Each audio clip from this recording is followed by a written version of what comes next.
I just got back from a camping trip on my family's land out in western Kentucky. I will probably never go back after something stalked us for 2 nights. It ultimately made us tear through the dense woods in a panic. That feeling cannot be understood until you have been hunted by something that you know is far beyond your comprehension. Something that ancient medicine men and old wives whisper about. There were 6 of us out this weekend. Myself, my wife, our super tactical friend Matt, our heavyweight tank of a man friend Sam, my not really a fan of the outdoors friend Jeremy, and his outdoor loving girlfriend, Chelsea. For some background, Matt and I are gun nuts, so we were both carrying pistols, even though there really isn't anything out in the woods of Kentucky that we need them for. I also had my AR-15 and Matt brought his 10-22. We arrived at the property at 8 p.m., just as it became pitch black, so we had to make up camp in the dark. Not a big deal, just throw on a headlamp and get to setting up camp, starting with the fire. The campsite was a cleared out area, with some trees on the edges, slowly getting denser. Since we had our hammocks, my wife and I had to set up further away from the fire, which was in the center of the clearing. It was unnerving to see the shadows of our friends, casted by the roaring fire, dance against the trees, while we set up our hammocks.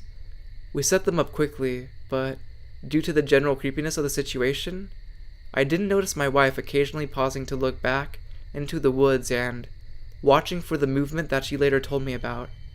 She caught something out of the corner of her eye. After setting up our camp, I realized that I had left my jacket back in the car. Matt wanted to go check out a pond nearby, so we decided we would head out together and hit both the cars and the pond.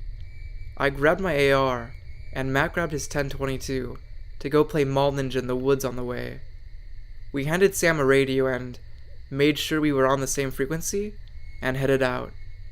We started out very tactical, but after we got a good distance into the woods, we both were getting a little nervous. I don't think we realized just how dark it was out there. We stopped bounding and covering each other from imagined Chinese paratroopers, and started walking together, rifles down, making as little noise as possible. At first we didn't really know why, but then we stopped and listened. Nothing.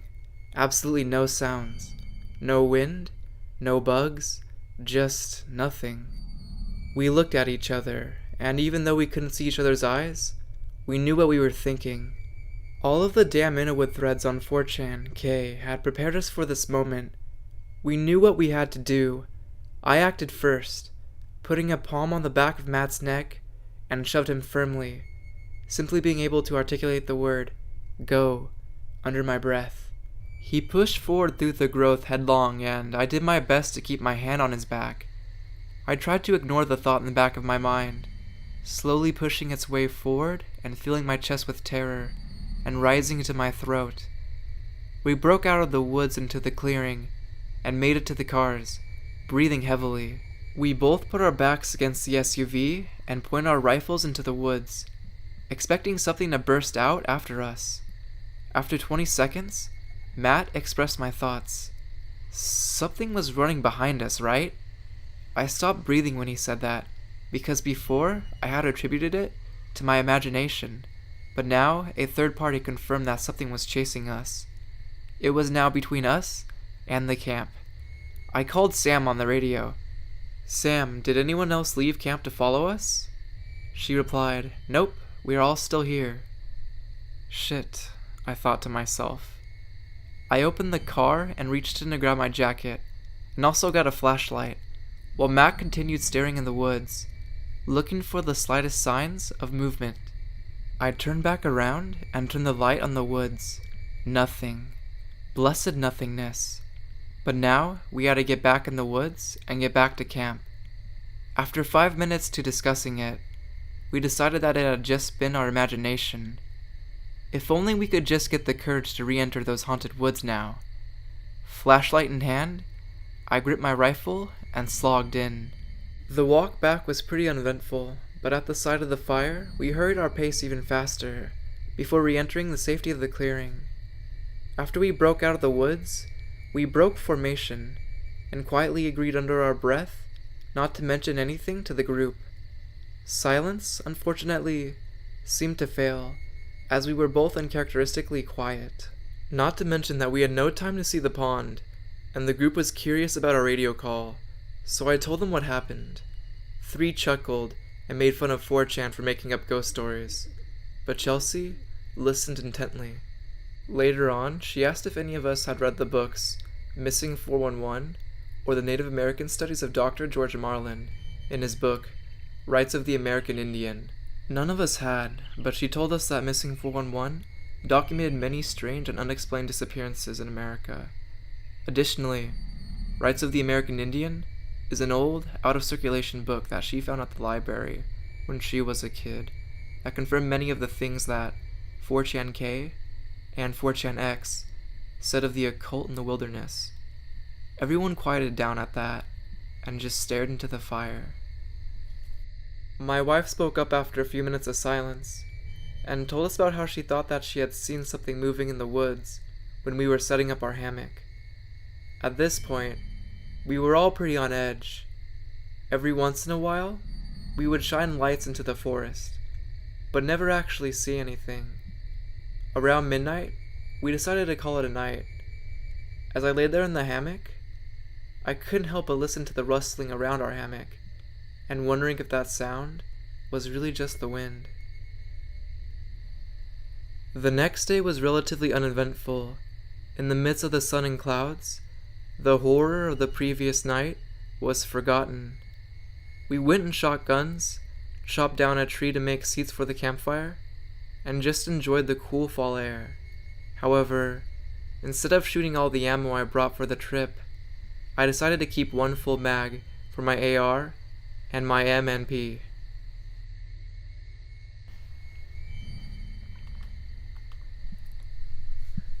Dusk fell, and we sat around the fire to cook our hot dogs. Emboldened by the sunlight and full bellies, we taunted the spreading darkness and challenged the spirit of the Wendigo. This unnerved Chelsea, and made me instantly regret my decision. As the sun finally set, we built up the fire, double-checked our wood supply, and settled for what we hoped would be a relaxing evening. About an hour after sunset, we had finished making s'mores, when the echoing howls of coyotes started. We were unconcerned since we know that it is extremely rare for coyotes to attack people, but then the cows in the field in the opposite direction started bellowing. The wind picked up a bit, blowing piles of fallen leaves across the camp and bringing into our nostrils the scent of decaying lichen and a touch of rotted meat. Jeremy nervously suggested that perhaps the coyote had found a kill. Matt, filled with newfound confidence, wanted to go looking for them. I didn't want to go. Let me say that again. I really didn't want to go, but I am way too loyal for that, so I followed him into the godforsaken woods to look for the coyotes. We moved slowly and carefully, in the direction that we last heard the coyotes. It took a mixture of stealth and fear of the unknown to find the animals. After cruising for about 50 yards, I heard Matt stumble, swear, and fall to the ground. I shined my light towards him, and I looked at what he had stumbled on. The stench of rotting meat and a dry sewage smell wafted into my nose. I doubled over, ready to puke. With hands on my knees and a rifle hanging from its 1-point sling, I looked up and saw that my friend had stumbled over a huge deer carcass. He was sitting on his ass just staring at the carcass, wide-eyed. I immediately looked up and shouldered my rifle, looking for the coyotes, but they didn't seem to be around. I went over to help Matt up, but when I got over to him, he was still staring wide-eyed at the corpse. My view of the body had been from behind, so I didn't see much, just a large deer, but from this side, I could see the horror of the animal. The animal looked both decayed and mutated. The hind legs were huge and muscular, strangely elongated, and the chest and the body were horribly mutilated. The intestines were hanging out of its stomach, as if they had been pulled out. The head was the most decayed. I could see the skull in parts, and the eyelids had been torn off. The 12-point antlers had moss growing all over them, but the worst part was the forelegs. They were long and slender, and ended in clawed hands. I stared at the creature for a good 5 seconds before I felt the same crushing presence that I had felt the night before, and as I looked around to identify the source, I realized that the entire force was silent. I have never felt fear like I did in that moment, and thankfully, fight or flight screamed at me to fly. I grabbed Matt by the back of his plate carrier and pulled him to his feet and pushed him back towards the camp, screaming at him to run. I looked back, scanning around with my light, when it settled on the corpse. To my surprise, it was moving. I reacted purely out of fear, firing several rounds from my AR. I couldn't hear anything after that, due to the deafening thunder of the rifle. I dropped my flashlight in the chaos, but the light from my muzzle showed me all I needed to see to grab my friends back at camp and rush them back to the cars. The first thing I remember, imprinted like a photograph in my mind, is the corpse laying on its stomach, unlike on its side when we had found it. The second thing I remember is the body resting on its forearms and the head rolling limply from the shoulders. And finally, the creature standing on its hind legs, using its clawed hands to stuff its innards back into its belly. I will never forget the horrible eyes staring at me with a supernatural fire, burning with hunger. I was in tears from fear when we made it to the camp. I have no idea if any of my rounds connected with the creature. I don't know what I said, or what was said by the rest of my friends when I made it into camp. However, I got them out of camp and into the cars.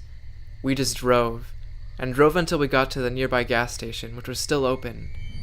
I grabbed a Monster and drank it, and tried to process what I had seen. There was only one thing it could have been: a true Wendigo.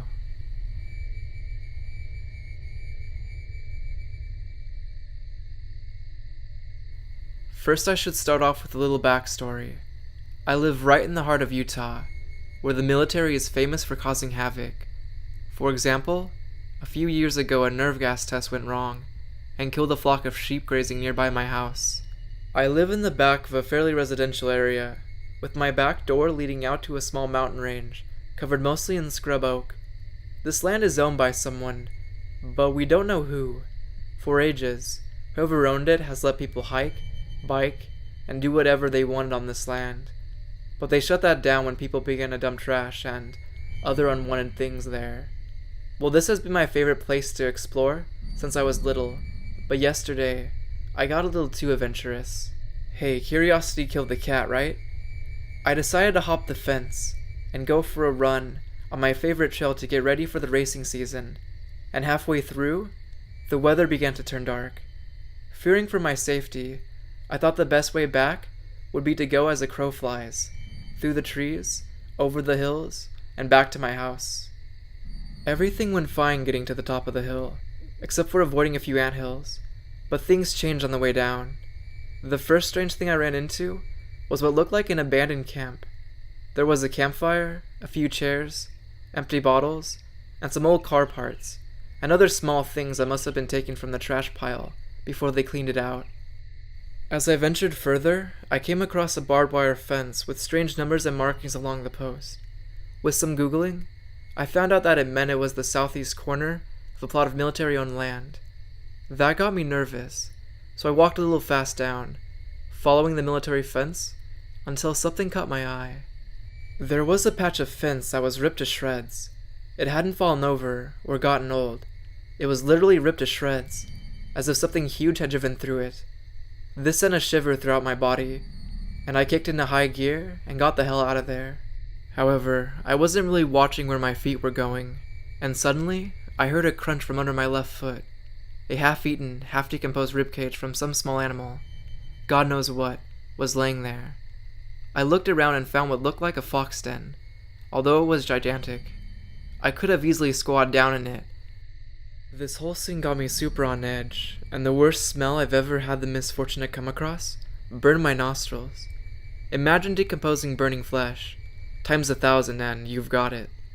I was being more careful of my step now, as I tried to sneak out of there. I noticed that all the grass and sagebrush was charred and burned black around the mouth of the den. That's when I heard it, a scream filled with more pain and fear than I have ever heard in my entire life, and one I never want to hear again. It sounded as if a woman was being tortured inside this cave thing, but with every scream, the voice got deeper, more distorted, and closer. Then all of a sudden it was silent. Nothing made a sound. Nothing. That's when I heard it. A scream filled with more pain and fear than I have ever heard in my entire life, and one I never want to hear again. It sounded as if a woman was being tortured inside this cave thing, but with every scream, the voice got deeper, more distorted, and closer. Then all of a sudden, it was silent. Nothing made a sound. Nothing.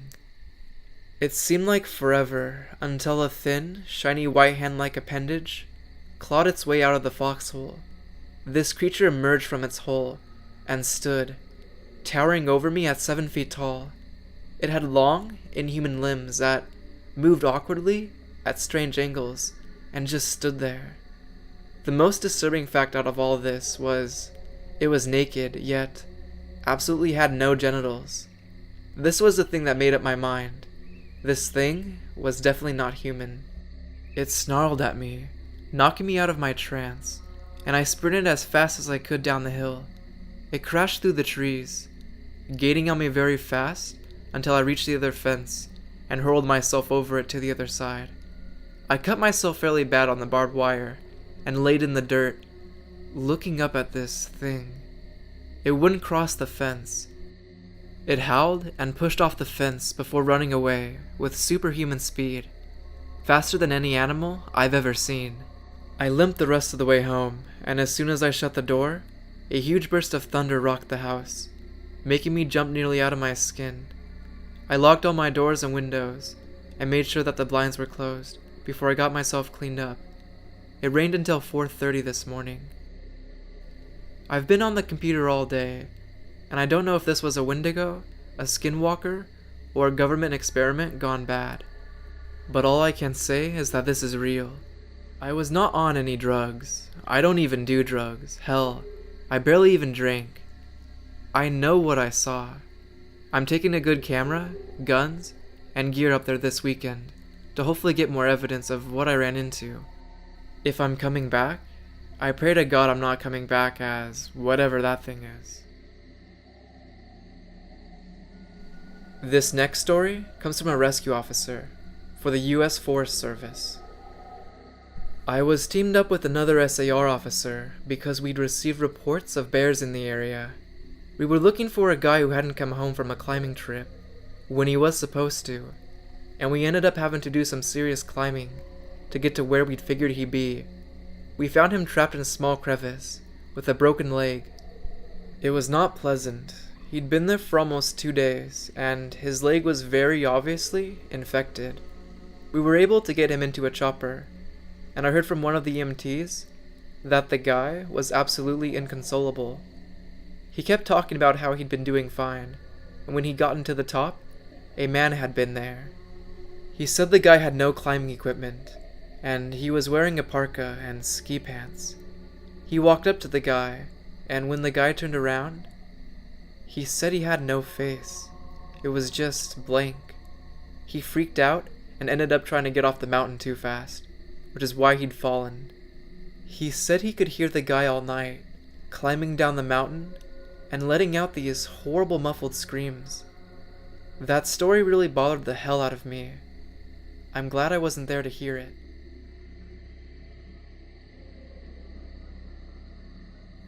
Alright guys, that's all the stories I got. Thanks for watching. If you enjoyed the video, please leave a like, comment, or even subscribe. If any of you guys want to send me stories or artwork, please send it to the email in the description. I also wanted to thank you guys for all the support. It really does mean a lot to me. Thank you. Oh yeah, one last thing. Stay spooky, my friends.